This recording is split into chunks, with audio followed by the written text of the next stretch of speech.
Greetings once again, intrepid explorers. It is I, your host, Mr. Bishop. Here I am recording this for like the fourth time because apparently I can't ever get it right the first time, second time, or third. Um, who'd have thunk making these videos would be such a difficult task?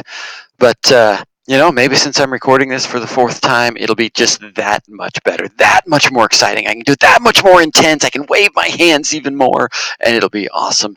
And hopefully you'll enjoy it because it's a little bit of a dry topic, and I'm going to try to make it interesting and do my best. And you can leave me comments and say whether or not you had any cares at all about what I was saying. I'm going to leave my picture up there because I like to talk to myself. I can pretend like I have my own like class listening out there. Um, so I will mention my totally shaved dome here. If you haven't checked out the 12.3 PowerPoint, go to the very last slide. You'll see me with a monk haircut, with that little band of hair going around, along with my bald spot. But it's pretty cool. It's not in the video. I did my little round of playing dress up and haircutting after I made the video. And then my wife was like, dude, I'm not living with you like that. So go ahead and just shave it all off. So here I am, totally with no hair on top. Hopefully it doesn't freak anybody out too much. Anyways, this is the last section. It's kind of long. I'm going to break this up into two videos. They'll be about 20 minutes each or so. The first one on Protestantism, Protestantism as it spreads across Europe. And then the second one is on the scientific revolution. Second one a little more interesting than this, but got to get through this in order to get to that. So here we go. A little bit of a throat tickle still. So sorry if I clear my throat in the mic every once in a while. Chapter 14, Section 4. The spread of Protestantism and the Catholic response. So the Catholics don't just roll over and play dead. They push back a little bit. And when they push back, it's under this guy. So in Switzerland, in Zurich, Switzerland, which is, of course, basically right in between Germany and Italy, that's where the fighting is going to take place. It's the Catholics, again, pushing back to try to maintain control of Europe. Okay. The Catholics actually used to have their own army based out of Rome, right there at the Vatican, had its own army, and it sent it out, and it met up with Zurich. Zurich's army. So Zurich, Switzerland had their army, and they clash. And it's led by this dude, isn't he pretty? His name is Zwingli. He's not on the test. It's the guy who takes over after him that becomes more important. But I want to mention him because he starts the fight, and he hates Lent. Okay, he doesn't like Lent. That's his problem with the Catholic Church, right? If you watch the video about Martin Luther wanted to get rid of indulgences and relics, and he wanted priests to marry. So the thing that this guy doesn't like is Lent. If you don't know, 40 days leading up to Easter, Catholics call Lent, and they're supposed to fast. If you've heard of kids in like elementary and middle school giving up something for Lent, like they don't eat chocolate for the 40 days or no soda or whatever, that's fasting during Lent. Also, the thing they still do today is on Fridays, no meat. Catholics only do that during Lent. It's the no meat on Fridays thing. So that's still around. So he says, that idea that like, why would God care if you're not eating something? So he wants to get rid of fasting during Lent.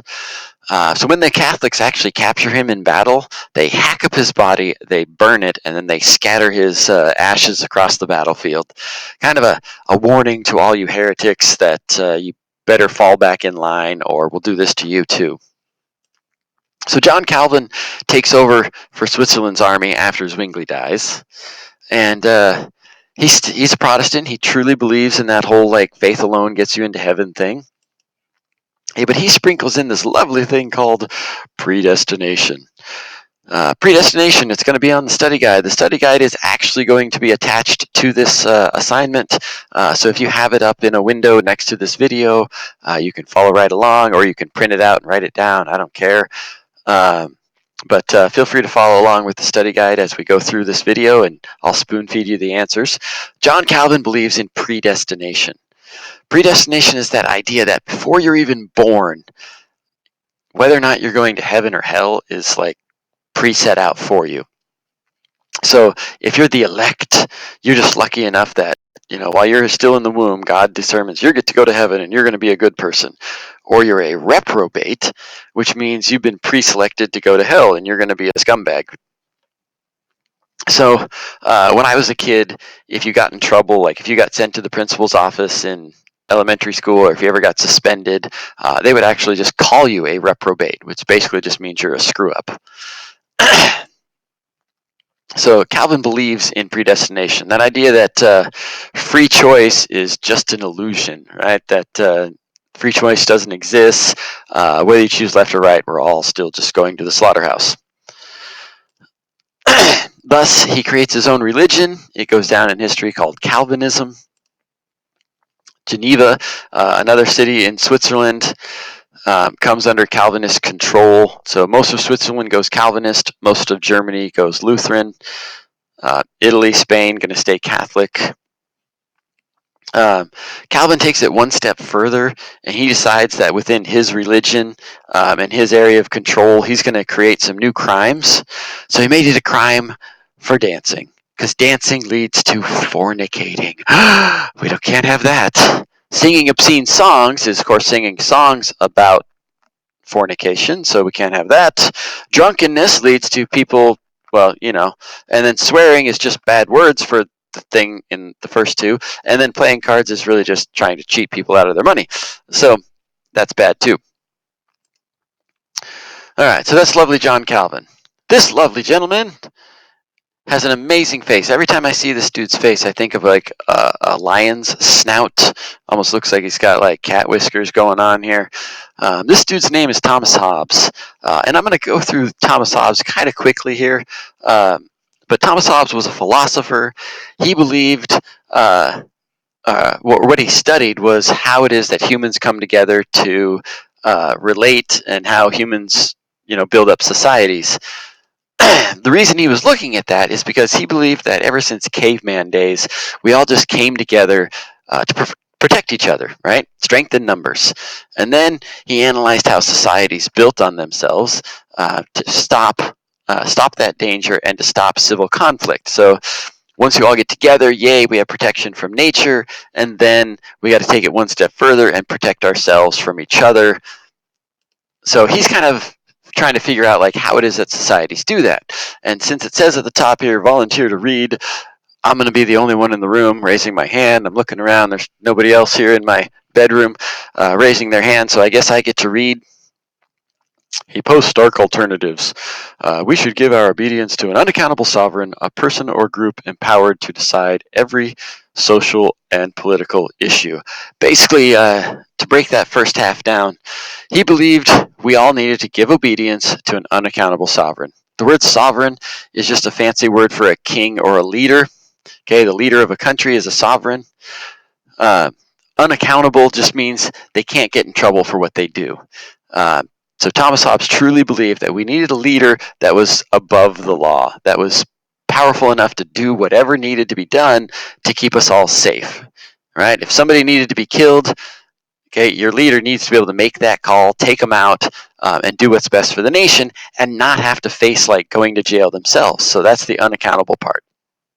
And he said, otherwise, what awaits for us is a state of nature that closely resembles a war, a situation of universal insecurity, where all have reason to fear death, violent death, and where rewarding human cooperation has all been impossible, or anarchy. So he says if we don't have this unaccountable sovereign, what we will have is state of nature. State of nature means kill or be killed, law of the jungle, etc., etc. You have cavemen coming in and clubbing you and stealing your woman and dragging her out by her hair, etc., etc.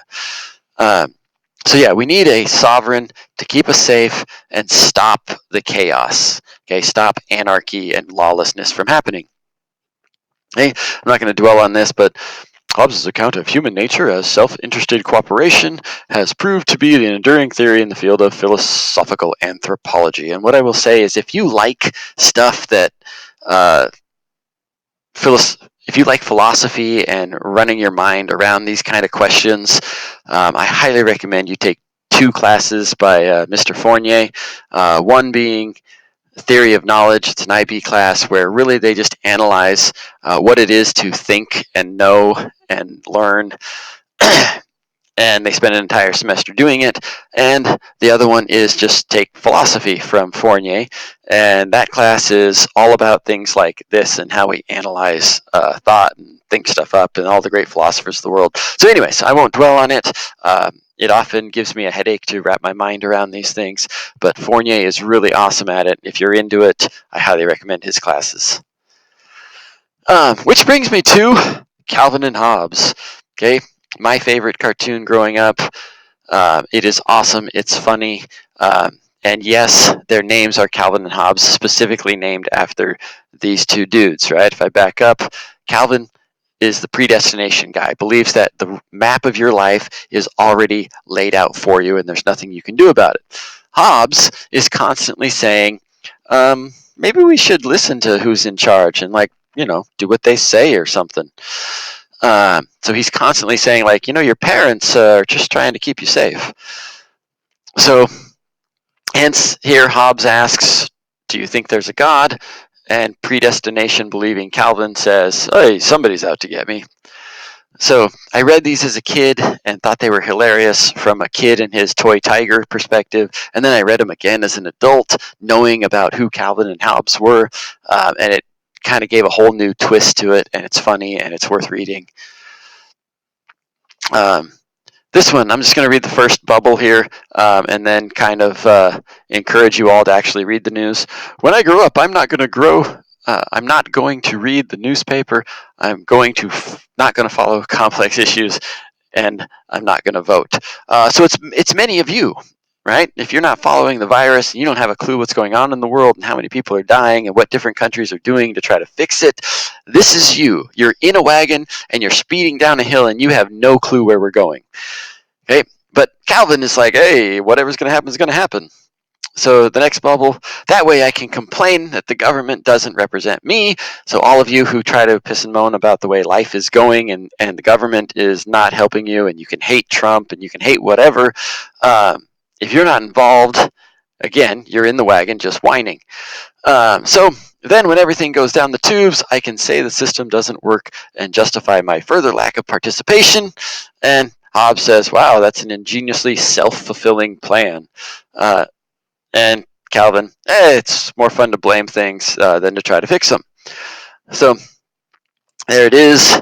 Here's the most famous drawing of Calvin and Hobbes, the originals, and here's the ultra old school originals, Hobbes being this one, Calvin being this one. All right, moving on. The last part of this section before I end this video is to tell you about this dude. Okay, this dude is Henry VIII. I put in this video for when we're using it in class. I can show you videos, but you don't get sound, so I'm not going to worry about clicking on it, but I'm going to attach the PowerPoint. If you want to go check out this video, it's worth a click. It is a band called Herman's Hermits from like the 1950s singing a lovely song called I'm Henry VIII I Am, Henry VIII I Am, I Am. Check it out. Feel free. This is Henry VIII. England. All right, I'm going to try to make this as interesting possible. Okay, but it's politics, so here we go. England wants to dump the Catholic Church, but they don't want to dump the Catholic Church because of religious reasons, like Luther did in England, getting rid of indulgences and relics and things like that, and fasting and pilgrimages. And it's not like Zwingli and Calvin, who are trying to get rid of fasting as well and adding in new things to the religion. This guy it's all about politics. Okay, so his motivation for getting rid of Catholics in England is not religious, it's politics. And it comes down to the fact that he wants to get rid of his wife. Okay, Henry wants to divorce his wife. She's from a powerful family, so he can't kill her. She's from Spain, there's political ties there, so he just wants to divorce her. Because she only produced him a daughter named Mary, who we'll talk about later.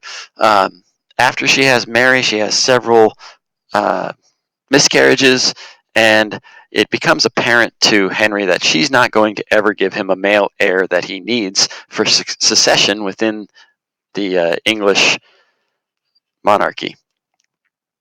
He decides he wants to hook up with Anne Boleyn. And she is a hottie who is a servant or handmaiden to Catherine.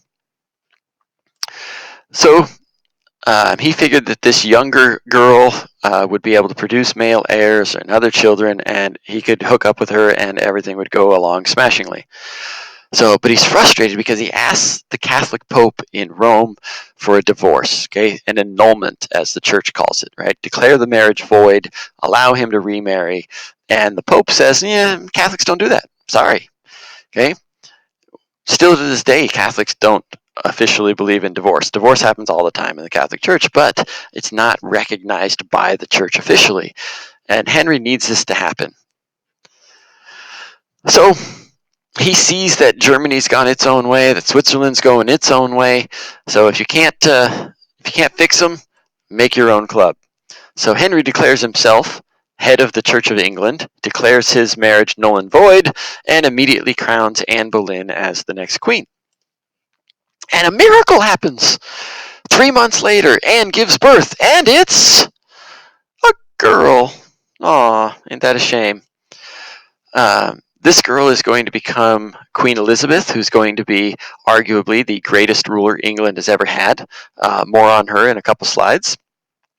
But once again, King Henry is shown that he's managed to pick women who only have girls. Of course, we know, based on modern science, that it's the male contribution to this process that determines the sex of the baby. But of course, at that time, they didn't know. All they knew was that babies came out of women, so they thought it was their fault. So he needs to now get rid of his second wife, and I'll mention what happens to her on the next slide. So along the way, he needs to formalize this relationship. So he asked the English Parliament to formally break away from the Catholic Church. He declares himself head of the Church of England.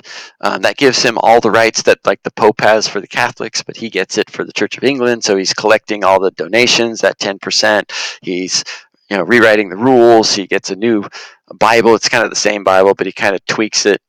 And then he's allowed to do whatever he wants. So what he does is he tells all the Catholic priests in England that they got two choices, right? Join the Church of England or pack up and take a hike. There we go. I get my thumb in there. Take a hike.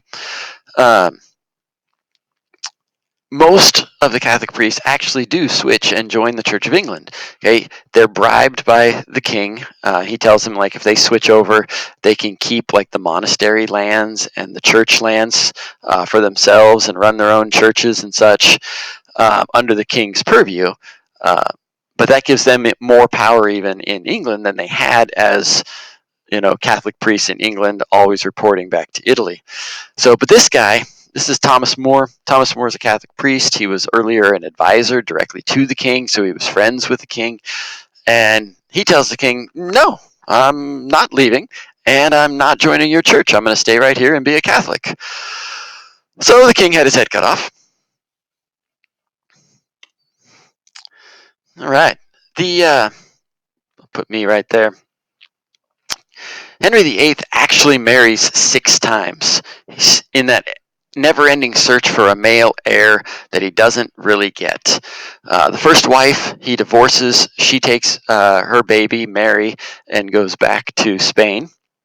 Okay, Anne Boleyn, she has a baby girl who's going to stay and get raised by the king and such, but once she has a baby girl, she actually is going to be accused by the king and others of adultery. She is accused of having multiple affairs, orgies in the royal palace. She gets accused of all sorts of terrible things.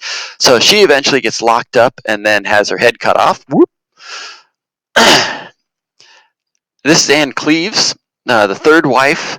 I forget where she's from, but she does manage to pop out a baby boy. Yay for her.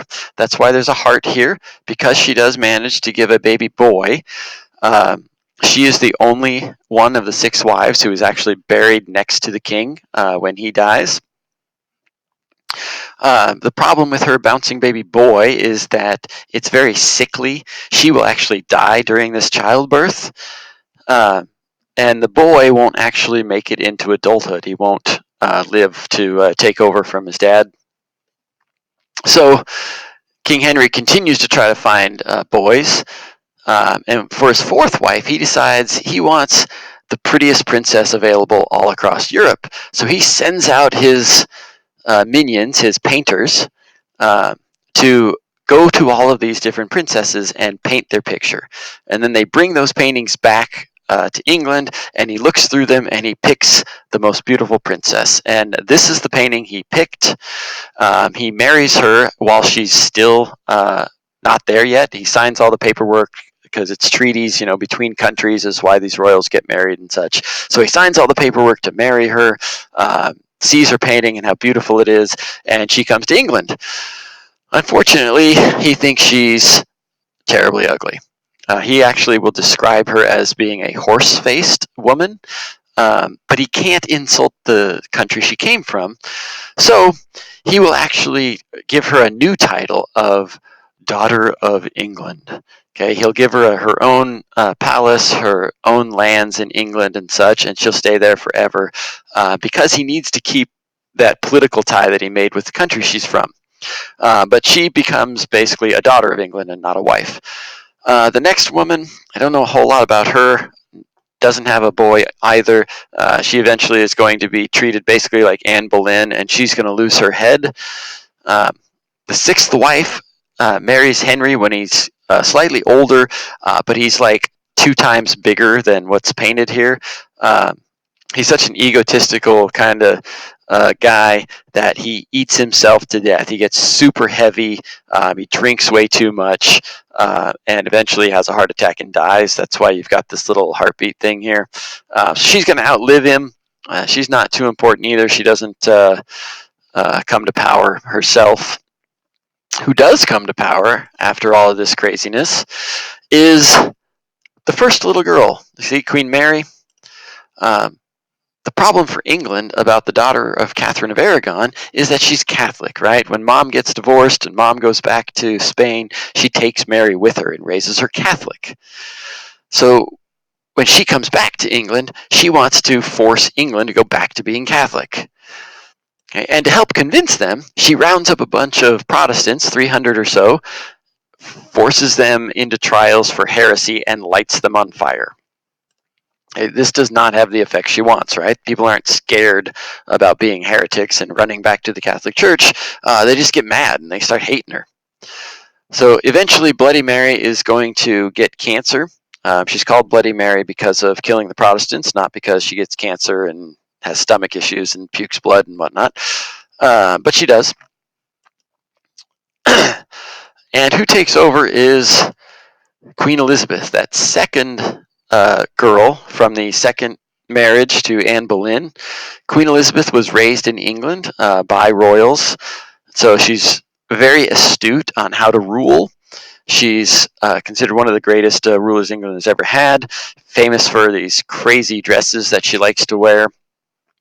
She'll go down in history being called the Virgin Queen. Not necessarily a virgin her whole life, but she never marries. So she's seen by the public, at least, as being the Virgin Queen. More on her, as we get into the next unit. All right. This is where I'm going to stop this lovely video. You can pause here and make sure you filled out the study guide at least down to this point. The next video will cover all the other questions that are left, so you don't have to worry about getting into that until you start the next video. I will record that later today. If you need some extra credit or want some extra credit and something extra to do, page 389 in your book is the practice test for that particular chapter. They are multiple choice. They're super easy. I'll throw 1 point your way for every question you answer. Do as many as you want. Of course, one question that you answer correctly. But anyways, so that'll help pad your grade, especially if you've got any missing assignments from last week, or from quarter 3. Highly recommend you do this. Again, fill out that study guide to this point, and I will catch you in the next video. Cheers.